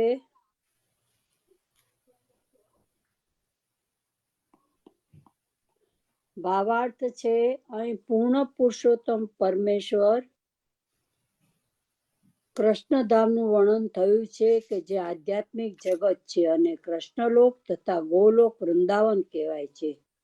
ચિન્મય આકાશમાં ન તો સૂર્યપ્રકાશની જરૂર છે, ન ચંદ્રની અથવા અગ્નિ કે વીજળીની, કારણ કે બધા લોક સ્વયં પ્રકાશિત છે. આ બ્રહ્માંડમાં માત્ર એક જ ગ્રહ સૂર્ય એવો છે જે સ્વયં પ્રકાશિત છે, પરંતુ દિવ્ય આકાશમાં બધા જ લોક સ્વયં પ્રકાશિત છે. તે સર્વલોકના જેમને વૈકુંઠ કહે છે. દેદીપ્યમાન તેજથી બ્રહ્મજ્યોતિ નામનું ઝળહળતું આકાશ બને છે. હકીકતમાં દેદીપ્ય નામ તેજ કૃષ્ણલોક ગોલોક વૃંદાવનમાંથી નીકળે છે. આ ઝળહળતા તેજનો એક અંશ મહત તત્વ અર્થાત ભૌતિક જગતની આચ્છાદિત રહે છે. આ સિવાયનો જ્યોતિર્મય આકાશનો અધિકાંશ ભાગ આધ્યાત્મિક ગ્રહોથી ભરપૂર છે, જેમને વૈકુંઠ કહેવામાં આવે છે, અને તેમાં ગોલોક વૃંદાવન મુખ્ય છે.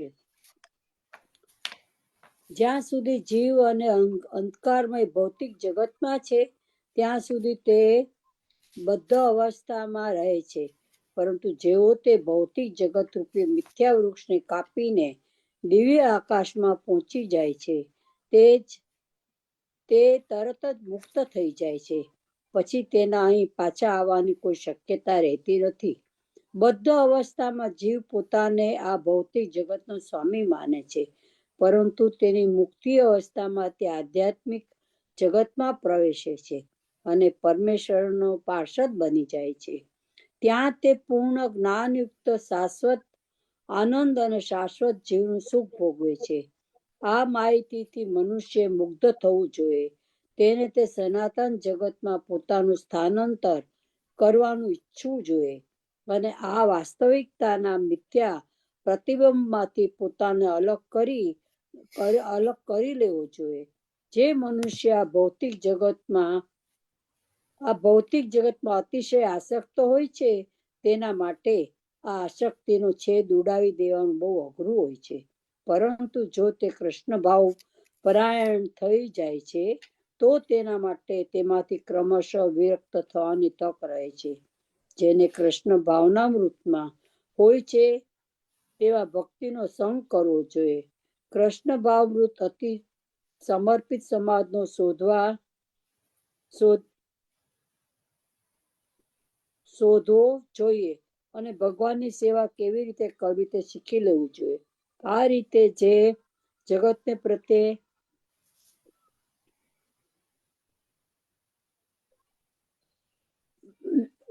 જગતની વસ્ત્ર પહેરેલી આ ભૌતિક જગતના આકર્ષણમાં વિરક્ત થઈ શકતો નથી. તે માટે તેણે ભગવાનની ભક્તિમય સેવામાં અરુક્ત થવું જરૂરી છે. માટે મનુષ્ય પણ ગંભીરપણે સમજી લેવું જોઈએ કે અસલ વૃક્ષના તો આ મિથ્યા પ્રતિબિંબમાંથી બહાર આવવાનો માત્ર એક ઉપાય 12મા અધ્યાયમાં વર્ણવેલા ભક્તિ યોગનો માર્ગ છે. 14મા અધ્યાયમાં દર્શાવ્યું છે કે પ્રકૃતિ સઘળી પદ્ધતિઓથી દૂષિત થઈ જાય છે. કેવળ ભક્તિમય સેવા જ શુદ્ધ રૂપે આધ્યાત્મિક છે. અહીં પરમમ શબ્દો બહુ મહત્વપૂર્ણ છે. હકીકતમાં જગતનો ખૂણે ખૂણો પરમેશ્વરનો સંપત્તિ છે, પરંતુ આધ્યાત્મિક જગતમાં પરમમ તે અર્થાત છે, ઐશ્વર્યથી સભર છે. કઠોર ઉપનિષદ 2:15 પણ સમર્થન કરે છે કે આધ્યાત્મિક જગતમાં સૂર્ય, ચંદ્ર કે તારાઓની કશી જરૂર રહેતી નથી. ન તત્ર સૂર્ય ભાતિ ન ચંદ્ર તારકમ. કારણ કે સમગ્ર ચિન્મય આકાશ ભગવાનના આંતરિક શક્તિ દ્વારા પ્રકાશમય થયેલું છે. તે પરમધામ સુધી માત્ર શરણાગતિ દ્વારા જ પહોંચી શકાય છે, કોઈ અન્ય સાધનથી નહીં. બહુ સાચી વાત છે. Thank you. Oh you welcome. Thank you સેજલબેન. શ્લોક નંબર 7મો રશ્મિબેન છે. જય શ્રી કૃષ્ણ. જય શ્રી કૃષ્ણ. જય શ્રી કૃષ્ણ રશ્મિબેન.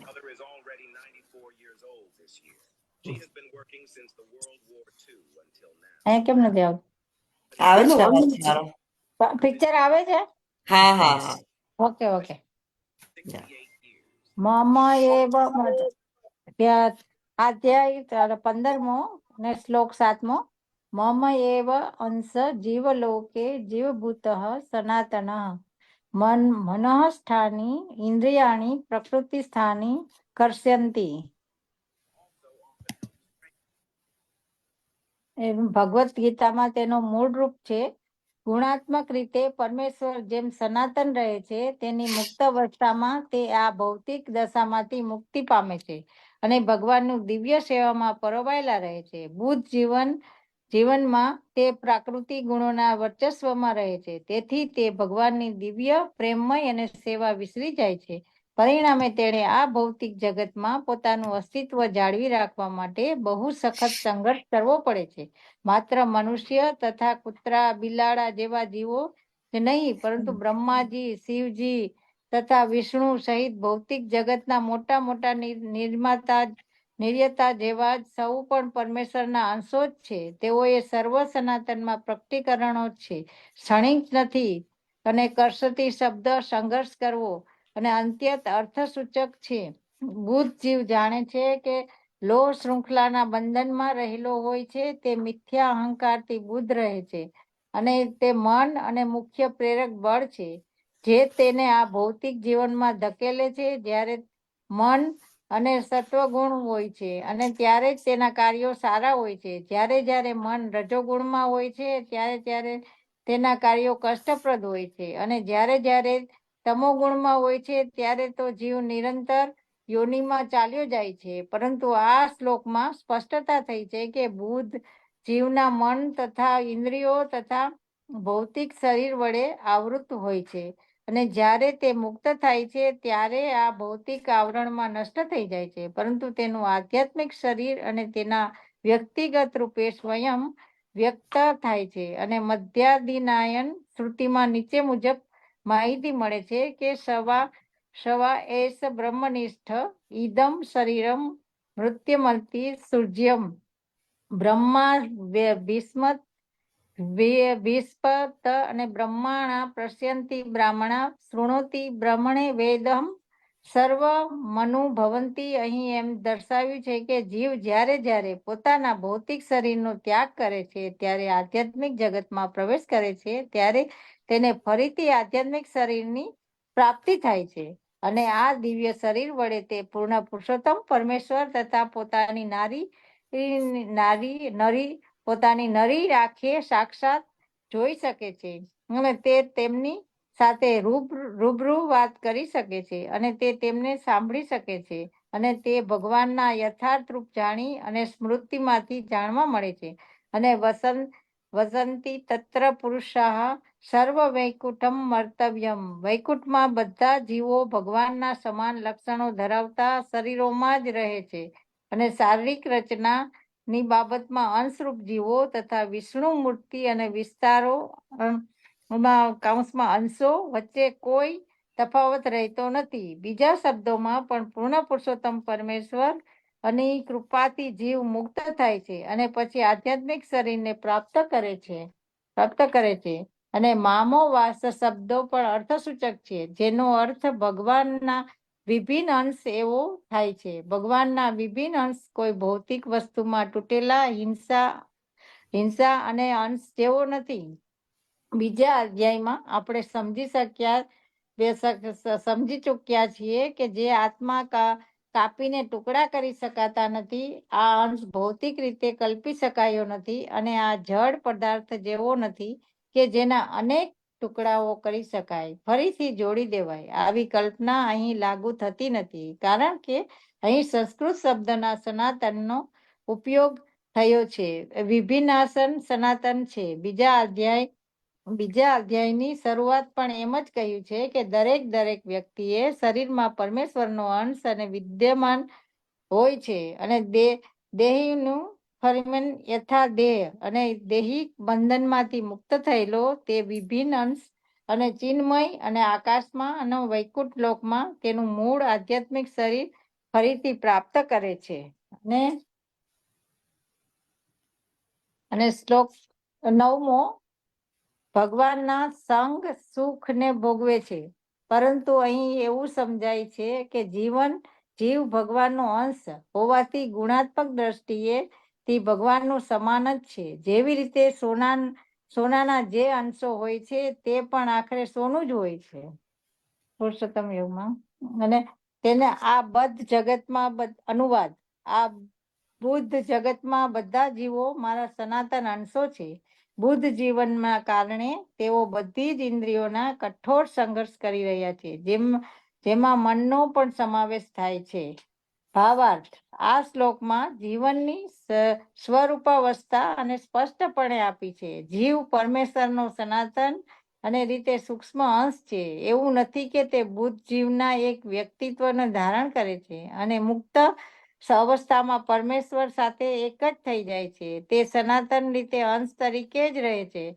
અહીં સ્પષ્ટ રીતે સનાતનમાં કહેવામાં આવ્યું છે કે વૈદિક મત અનુસાર પરમેશ્વર પ્રગટ થઈ અને સ્વયં અસંખ્ય વિસ્તારોમાં વિસ્તાર કરે છે, જેમાંના મુખ્ય વિસ્તારો વિષ્ણુ તત્વ કહેવાય છે અને તે જ ગૌણ વિસ્તારમાં જીવાત્માઓ કહેવાય છે. બીજા શબ્દોમાં કહીએ તો વિષ્ણુ તત્વ એ તેમનો વ્યક્તિગત વિસ્તાર છે અને જીવાત્માઓને તેમના વિભિન્ન થયેલા વિસ્તારો છે અને તેમના વ્યક્તિગત વિસ્તારો દ્વારા તેઓ વિવિધ રૂપે પ્રગટ થાય છે, જેમ કે ભગવાન રામ, નૃસિંહ, દેવ, વિષ્ણુ મૂર્તિ અને વૈકુંઠ ગ્રહોના પર સર્વ અધિષ્ઠાતા વિગ્રહો અને વિભિન્ન અંશ રૂપે જીવો અને સનાતન રીતે ભગવાનના સેવકો હોય છે. પૂર્ણ પુરુષોત્તમ પરમેશ્વર વ્યક્તિગત વિસ્તારોમાં તેમનું પૂર્ણ અંશો હંમેશા વિદ્યમાન રહે છે. તે જ પ્રમાણે વિભિન્નાંશ જીવો અને તેમની અને પોતાની ઓળખ હોય છે. ભગવાનના સૂક્ષ્મ અંશ તરીકે જીવો તેમના ગુણો પર સૂક્ષ્મ પ્રમાણમાં ધરાવે છે, જેમાંનો તેનો એક ગુણ આશિક અને સ્વતંત્રતા છે. દરેક જીવને વ્યક્તિગત આત્મા તરીકે તેનું પોતાનું આગવું અને વ્યક્તિગત તથા સૂક્ષ્મ પ્રમાણમાં સ્વતંત્રતા હોય છે. તે સ્વતંત્રતાનો દુરુપયોગ કરવાથી જીવ બુદ્ધ થાય છે, પણ સ્વતંત્રતાના સદુપયોગથી તે હંમેશા મુક્ત અવસ્થામાં રહે છે. આ બેઉમાં કોઈ પણ સ્થિતિમાં તે બોલ સિગરાજ ધરણ કી જય. જય શ્રી કૃષ્ણ. જય શ્રી કૃષ્ણ. જય શ્રી કૃષ્ણ. સરસ હતો શ્લોક એમનો. શ્લોક જય નંબર 8મો. આ સમજ ને. લલિતાબેન, જય શ્રી કૃષ્ણ લલિતાબેન. જય શ્રી કૃષ્ણ સેજલબેન, બધાને. એક અડધી મિનિટ મળશે? આપણે નવનીત અંકલ વેઇટ કરશો, આ ગીતાજીનું પારાયણ પતી જવા દો પછી. લલિતાબેન ગો હા હા, જય શ્રી કૃષ્ણ બધાને. અધ્યાય 15મો અને શ્લોક નંબર 8. સોરી, વયું ગયું. Okay okay. વાયુના દ્રષ્ટાંતથી જીવાત્માના ગમનનો વિષય. શરીરમ યદ વાપનોતિ યચ્ચાપ્યુત્ક્રામિત સ્વરઃ ગૃહીત્વૈતાની સંયાતિ વાયુર્ગંધાની વાસયત. એનો ભાવાર્થ છે, એક મિનિટ, મારું પેલું છે ને એટલે. ઓકે. અનુવાદ: જેવી રીતે પવન સુગંધને એક સ્થળેથી બીજે સ્થળે લઈ જાય છે, તેમ જીવ આ જગતમાં પોતાના જીવનના જુદા જુદા ખ્યાલોને એક શરીરમાંથી બીજા શરીરમાં લઈ જાય છે.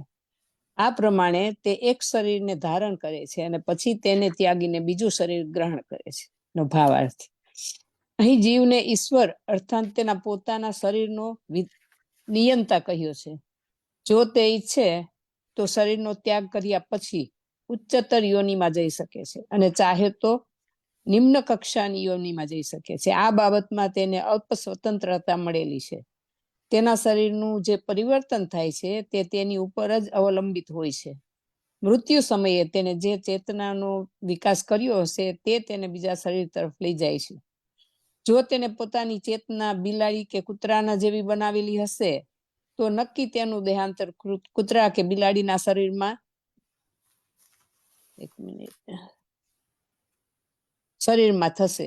અને જો તેને દૈવી ગુણોમાં ચેતનાને સ્થિર કરેલી હશે તો તેનું દેહાંતર દેવના શરીરમાં, અને જો તે કૃષ્ણ ભાવના પરાયણ હશે તો તેને વૈકુંઠમાંના કૃષ્ણ લોકમાં ઉચ્ચ ગતિ તથા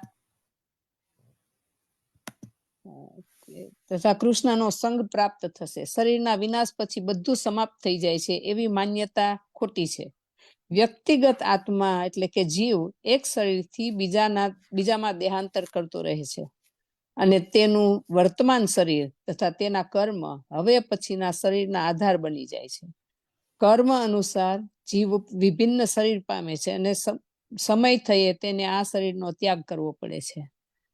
અહીં એમ કહેવામાં આવ્યું છે કે ભાવિ શરીરનું બીજ વહન કરનાર સૂક્ષ્મ શરીર આગામી જીવન માટેનું બીજું શરીર નિર્મિત કરે છે.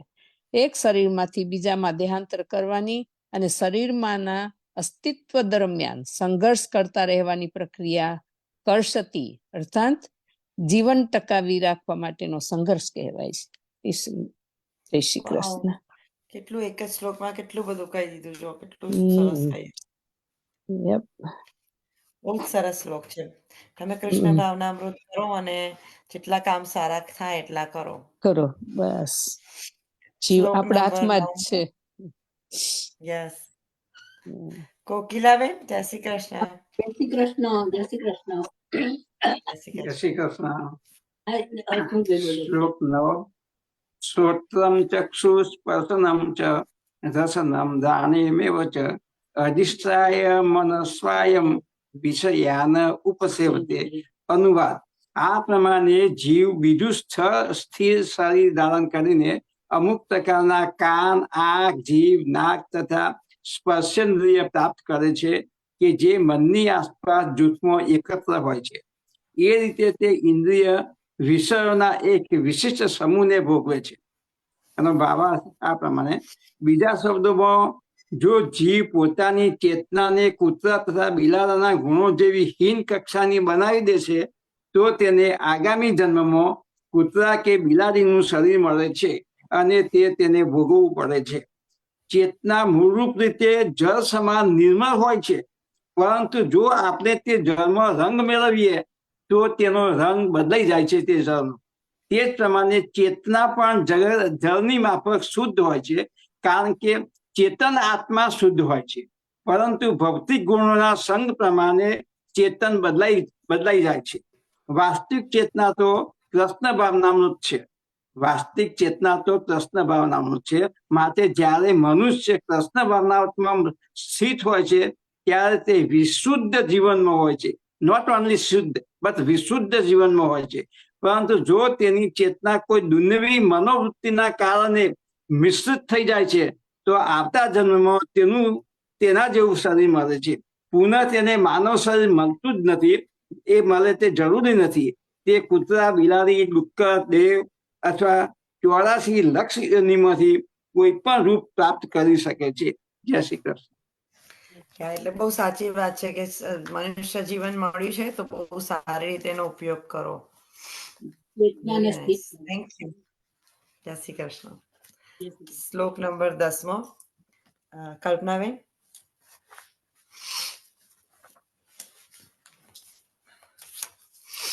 જય શ્રી કૃષ્ણ કલ્પનાબેન, તમારું મ્યુટ પર છે.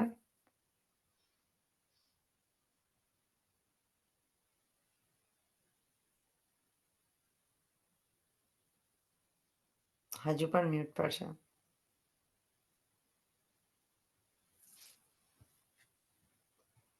ટ્રાય નાઉ.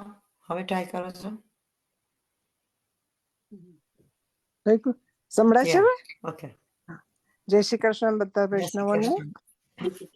અધ્યાય 15મો, શ્લોક 10. ઉત્ક્રમંતમ સ્થિતમ વા અપી ઉજાગ્નમ વા ગુણાતીતમ વિમૂઢાનાનુપશ્યન્તિ પશ્યન્તિ જ્ઞાનચક્ષુષ. અનુવાદ છે: મૂર્ખ મનુષ્યો સમજી શકતા નથી કે જીવ પોતાના શરીરને કેવી રીતે છોડી દે છે, તેમજ એ પણ સમજી શકતા નથી કે પ્રકૃતિના ગુણોના પ્રભાવ હેઠળ તેઓ કેવા પ્રકારનું શરીર ભોગવે છે. પરંતુ જેની આંખો જ્ઞાનથી કેળવાયેલી હોય છે તે આ સર્વ જોઈ શકે છે. ભાવાર્થ આ પ્રમાણે છે: જ્ઞાન ચક્ષુષ શબ્દ અત્યંત મહત્વપૂર્ણ છે. જ્ઞાન વિના મનુષ્ય જાણી શકતો નથી કે જીવ તેનું વર્તમાન શરીર કેવી રીતે તજી દે છે. તેને એ પણ સમજાતું નથી કે આગામી જન્મમાં તેને કેવા રૂપવાળું શરીર મળશે અને હાલમાં તે વિશિષ્ટ પ્રકારના શરીરમાંથી સાથી જઈ રહ્યો છે. આ માટે પૂરતા જ્ઞાનની જરૂર હોય છે કે જે સદગુરુ પાસેથી ભગવદ્ ગીતા તથા એવા જ ગ્રંથોના શ્રવણ કરવાથી પ્રાપ્ત કરી શકાય છે. જે મનુષ્ય આ બધું સમજવા માટે કેળવાયેલો છે તે ભાગ્યશાળી છે. દરેક જીવ અમુક પરિસ્થિતિ હેઠળ શરીરનો ત્યાગ કરતો રહે છે, અમુક પરિસ્થિતિ હેઠળ જીવતો રહે છે અને ભૌતિક પ્રકૃતિના ગુણોને આધીન રહી અમુક પરિસ્થિતિ પ્રમાણે શરીરને ભોગવે છે. પરિણામે તે ઇન્દ્રિય તૃપ્તિના ભ્રમમાં વિવિધ પ્રકારના દુઃખ સુખ સહન કરતો રહે છે. કામ વાસના તથા એષણાઓને કારણે હર હંમેશ મૂરખ બનનારા મનુષ્યો પોતાના દેહાંતરને તથા વિશેષ શરીરમાં નિવાસ કરવાને સમજવાની બધી શક્તિ ખોઈ દે છે. તેઓ આને સમજી શકતા નથી. પરંતુ જેમને આધ્યાત્મિક જ્ઞાન પ્રાપ્ત થઈ ગયું છે તેઓ જોઈ શકે છે કે આત્મા શરીરથી ભિન્ન હોય છે અને તેના શરીરને બદલ્યા કરે છે તથા વિભિન્ન પ્રકારે ભોગવ્યા કરે છે. આવો જ્ઞાની મનુષ્ય સમજી શકે છે કે બુદ્ધ જીવ આ ભૌતિક જીવનના કેવા કષ્ટ ભોગવ્યા કરે છે. માટે કૃષ્ણ ભાવનામૃતમાં સારી રીતે આરૂઢ થયેલા ભક્તો આ જ્ઞાનને સામાન્ય જનતા સુધી વિતરિત કરવામાં શક્ય એટલો ઉત્તમ પ્રયત્ન કરતો રહે છે. કારણ કે લોકોનું બુદ્ધ જીવન બહુ કષ્ટદાયક હોય છે. તેમણે તેમાંથી નીકળી જવું જોઈએ અને કૃષ્ણ ભાવનામય બનીને આધ્યાત્મિક જગતમાં જવા માટે પોતે જીવન મુક્ત થવું જોઈએ. જય શ્રી કૃષ્ણ. સાચી વાત છે. જય શ્રી કૃષ્ણ. આપણે મનુષ્યનો જીવન મળ્યું છે તો આપણે કાન, આપણા જે સેન્સીસ છે, કાન પ્રભુના વાતો સાંભળવા માટે, સત્સંગ કરવા માટે, આપણા જીભ જે પ્રભુને સત્સંગ કરવા માટે, પછી એમની સેવા કરવા માટે, એ બધા માટે વાપરીએ તો બહુ સારું. કૂતરા અને બિલાડાના મોહ કર્યા કરતા આજના જમાનામાં તો બહુ મોહ છે. લોકો કૂતરા ઘરમાં રાખે છે અને પછી ડોગ રાખે છે. એ બધું અહીંયા ગીતામાં જ કહેવામાં આવ્યું છે. તમે એ પછી નેક્સ્ટ જન્મ એવો બર્થ મળી શકે છે, ક્લિયરલી કહ્યું છે ગીતામાં, રાઈટ? તો આપણે Right. બધા વૈષ્ણવ જઈને એ વસ્તુ ધ્યાનમાં રાખવું જોઈએ કે પ્રભુ શું કહે છે અને શું આપણે કરી શકવું જોઈએ. તો આ બધી વસ્તુ એટલે જ આપણે વાંચીએ છીએ કે આપણે એનું ગ્રહણ કરી શકીએ આપણા જીવનમાં. આપણે થેન્ક યુ બધા વૈષ્ણવને. આપણાથી કંઈ પણ ભૂલચૂક થયો તો ભગવાન, અમારા સત્સંગમાં કંઈ પણ ભૂલ થયો તો ક્ષમા કરજો. અમારી વાણીમાં, વિચારોમાં, વર્તનમાં કંઈ ભૂલ થયો તો ક્ષમા કરજો. ક્ષમા માંગી લઈએ બધા. ક્ષમા. આપણે આશીર્વાદ લેશો કોઈ? મારો નો ચક્ષુસા આવી છે? છે ચક્ષુ છે આપનું, એક મિનિટ કોઈને આશીર્વાદ લેવું છે? છે ચક્ષુ સેજુ છે. Yes. ઓકે. એક જ મિનિટ ઊભી રહે, આપું બોલાવું. હા, શ્યોર.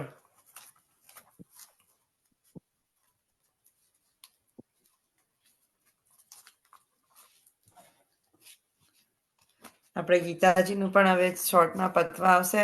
પછી આપણે કીર્તન નો ટાઈમ છે. હા, ગો હેડ. આઈ થિંક આપણે કીર્તન ગાઈએ. શ્યોર. આ કોકિલાબેન કે છે, બોલ. હા હા હા. મને એમ કે ટાઈમ કદાચ તમારો લેવો નતો એટલે પછી હું આશીર્વાદ પર આવી ગઈ. પણ ડેફિનેટલી આપણે એકાદ કીર્તન લઈ શકીએ છીએ.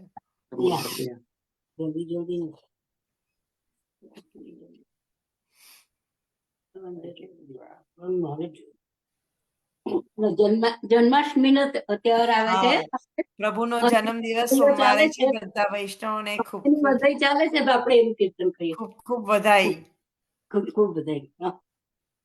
કોડે આનંદ ઘેરે કૃષ્ણ પધાર્યા, હવે મારા તનડા કેરા તાપ સમાવ્યા સજની.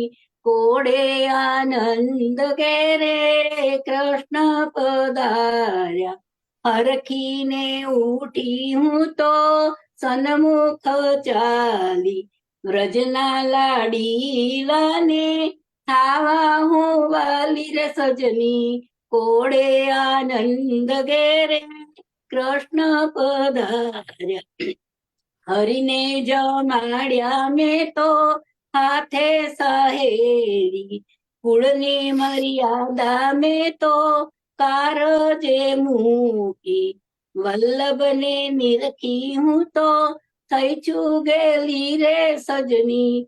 કોડે આનંદ ઘેરે કૃષ્ણ પધાર્યા, પાનના બીડલા મેં તો પ્રેમ સુઆપ્યા, હસીને હોસી લેવાલે મુખડામાં મૂક્યા, પ્રેમે ચાલીને મારા હસ્તમાં આપ્યા સજની. કોડે આનંદ ઘેરે કૃષ્ણ પધાર્યા, પ્રેમના આંસુ મારે નયણે વહે છે, આંસુ છે હરિવાર છાયા કરે છે, કંઠે વળગે તો મારા હૈયા ઠરે છે સજની. કોડે આનંદ ઘેરે કૃષ્ણ પધાર્યા, વણતેડા વાલો મારે મંદિરે આવવા, મલકંતા મોહન મીઠી વેણુ બજાવે સજની. કોડે આનંદ ઘેરે કૃષ્ણ પધાર્યા, અળગા રહો તો મને હસીને બોલાવે સજની. કોડે આનંદ ઘેરે કૃષ્ણ પધાર્યા, તુલસીની માળા કંઠે ધરી લેવું શ્રી વલ્લભ નામ, કુમકુમનું તિલક કરવા પાઠ તમામ સજની.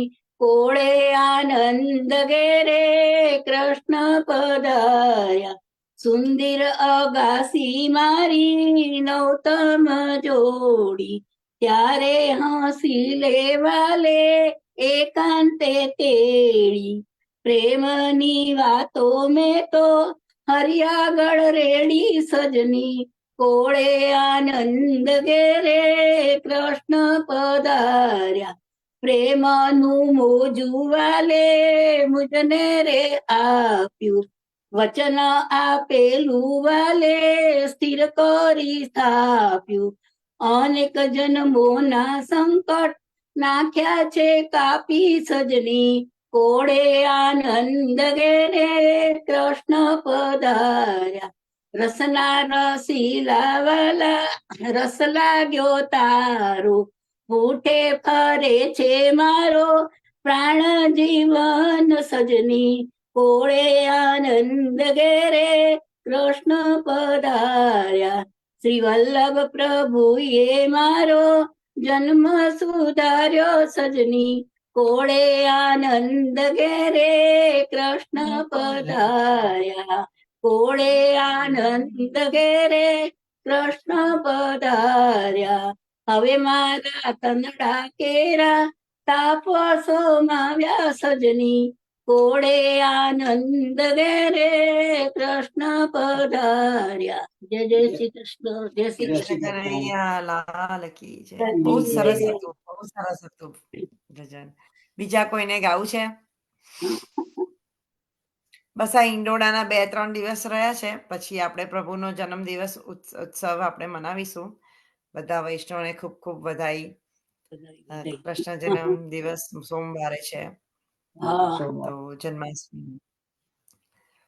આપણે તો ગુરુવારે રશ્મિબેન, તમારે ગાવું છે? તે દિવસે કૃષ્ણ જન્મ દિવસે તમે બધા કેસર સ્નાન, ભગવાનને પ્રભુના પંચામૃત સ્નાન એ બધું સવારમાં કરી શકો છો, રાઈટ? આરતી કરી શકો છો, પ્રભુને તિલક કરી શકો છો. હા, ગાવું છે, શ્યોર. એક જ મિનિટ. નવનીત અંકલ, તમે છો હજી? નવનીત અંકલ, હા, બોલો. 84-252 વૈષ્ણવની વાર્તાઓ સંબંધી અડધી મિનિટ માટે કહેવું હતું. તમે હા. માર્ક કરજો કે શરૂઆતની અંદર વાર્તાની શરૂઆત એવો એક વૈષ્ણવ હતા, કૃષ્ણ અધિકારી જે હોય, વાર્તા હા. પૂરી થાય ત્યારે વૈષ્ણવને બદલે ભગવદીય કે છે. Oh, okay. એટલે એનો અર્થ એ થયો, તમે જોજો 84-252 ધીસ અ બિગ ડિફરન્સ. એનો શું અર્થ થયો? એનો અર્થ એ થયો કે મહાપ્રભુજીની કૃપાથી જે વૈષ્ણવ હતા એ ભગવદીય થયા.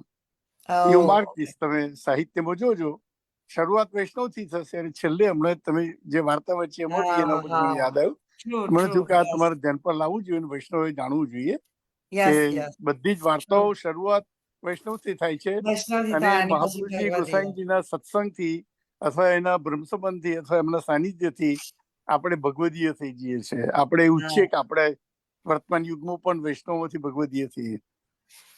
બહુ સાચી વાત છે. Good point, very good point. Yes, thank you. ગાવાનું છે કોઈને? ગાવું? શ્યોર, ગાઈ લો. રશ્મિબેન ગાય છે. ભાવભરી ભક્તિ મારે લાલો દેખાય છે, ભાવભરી ભક્તિ મારે લાલો દેખાય છે, સાચા સત્સંગ મારે લાલો દેખાય છે, ગોકુળિયા ગામમાં ને નંદજીના ધામમાં યશોદાની ગોદ મારે લાલો દેખાય છે, યશોદાની ગોદ મારે લાલો દેખાય છે, યમુનાજીના ઘાટમાં ને ગ્વાલિયોના સાટમાં ગાયો ચરાવતો રે લાલો દેખાય છે, ભાવ ભરી ભક્તિ મારે મને લાલો દેખાય છે, ગોપીઓના યુથમાં ને ગ્વાલિયોની મંડળીમાં વાંસળી વગાડતો રે મને લાલો દેખાય છે, વૃંદાવનની વાટમાં ને બંસીધરના ચોકમાં વૃંદાવનની વાટમાં ને બંસીધરના ચોકમાં દાન લીલા કરતો રે મને લાલો દેખાય છે, ગોપીઓના યુથમાં ને વૈષ્ણવના હૈયામાં હથેળીમાં રમતો રે મને લાલો દેખાય છે, માધવ દાસનો સ્વામી સાંભળ્યો નિત્ય આનંદ કરતો રે મને લાલો દેખાય છે ભાવ ભરી ભક્તિ મારે મને લાલો દેખાય છે સાચા સત્સંગ મારે મને લાલો દેખાય છે. ચલો જય શ્રી કૃષ્ણ. Very nice. જય શ્રી કૃષ્ણ. જય શ્રી કૃષ્ણ બેન બધાને જય શ્રી કૃષ્ણ. બધા વૈષ્ણવને જય શ્રી કૃષ્ણ. ચક્ષુષા સર્વ વિષ્ણુ. આશીર્વાદ લઈશું. જય શ્રી કૃષ્ણ. જય શ્રી કૃષ્ણ. જય શ્રી કૃષ્ણ. શ્રી કૃષ્ણ કનૈયા લાલ કી જય. દ્રઢઈન શરણ દ્રઢઈન ચરણ કેરો શ્રી વલ્લભ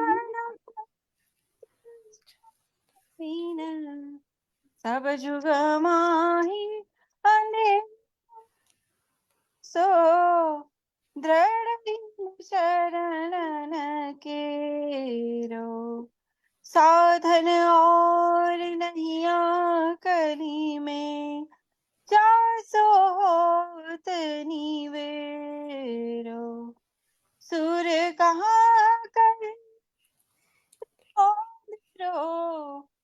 बिना मोल को चेरो भरोसो द्रढ़ चरण केरो દ્રઢહીન ચરણ કે પરોસો દ્રઢહીન ચરણ કે રો શ્રી વલ્લભાધીશ કી જય. શ્રી કૃષ્ણ કનૈયા લાલ કી જય. શ્યામ સુંદર શ્યામને શ્રી મહારાણીજી કી જય. બધા વૈષ્ણવને જય શ્રી કૃષ્ણ. જય શ્રી કૃષ્ણ. જય શ્રી કૃષ્ણ. જય શ્રી કૃષ્ણ. આવતા જય ગુરુવારે જય શ્રી કૃષ્ણ. જય શ્રી કૃષ્ણ. જય શ્રી બધા કૃષ્ણ. વૈષ્ણવ પ્રભુના જન્મદિવસની ખૂબ ખૂબ વધાઈ. જન્માષ્ટમીની વધાઈ. બધા વૈષ્ણવ બધાને જન્માષ્ટમી બધાને. જન્માષ્ટમીની વધાઈ, બધાને જન્માષ્ટમીની વધાઈ. જન્માષ્ટમીના દર્શન ડેફિનેટલી પોસ્ટ કરજો આપણા સુંદર ગ્રુપમાં. ભજન બોલ્યા, સરસ ભજન બોલ્યા, બંને ભજન બહુ સરસ બોલ્યા. બહુ સરસ હતા. હા. પાછલું તમે મૂકજો ને આ ગ્રુપની અંદર. ફોટો પાડીને તમારી બુકમાં હોય તો મૂકજો એ પાછળનું ભજન એ બહુ સરસ. હા, કોકિલા આંટી બંને ભજન મોકલજો ને. હા, સરસ. તમે પેલું કીધું બંને સરસ બોલ્યા, બહુ સરસ બોલ્યા. લાગે સરસ બહુ હતો. સરસ હતી બધાએ સરસ હતી બધા. અને રાઈટ. વધાઈ મોકલી દેજો કોકિલા આંટી. એ બંને મોકલી દેજો બંને ઇવન બંને. આપણા બધામાં આપણા પાસે હશે, પણ તમે વિચાર કરો કે આપણે ગ્રુપમાં મૂકીશું જેમાં 800 જણ છે, તો એમાંથી કોઈ પાસે તો નહીં હોય ને. PDF હોય તો તો કોઈને પણ આ કામ PDF લાગે. હોય તો PDF હોય તો મોકલજો, કારણ કે બધાને બોલાય. હા, બંનેના બે મોકલી દેજો બેને. મોકલી દેજો. કોકિલા આંટી જય શ્રી કૃષ્ણ. બધા વૈષ્ણવને જય શ્રી કૃષ્ણ. જય શ્રી જય શ્રી કૃષ્ણ. કૃષ્ણ. ગિરિરાજ ધરણ કી જય. કી જય. રામચંદ્ર સુંદરજી અમને મહારાણી કી જય. જય શ્રી કૃષ્ણ. જય શ્રી કૃષ્ણ. જય શ્રી કૃષ્ણ. જય શ્રી કૃષ્ણ. જય શ્રી કૃષ્ણ. સર્વને. આજે ચરણ કી જય.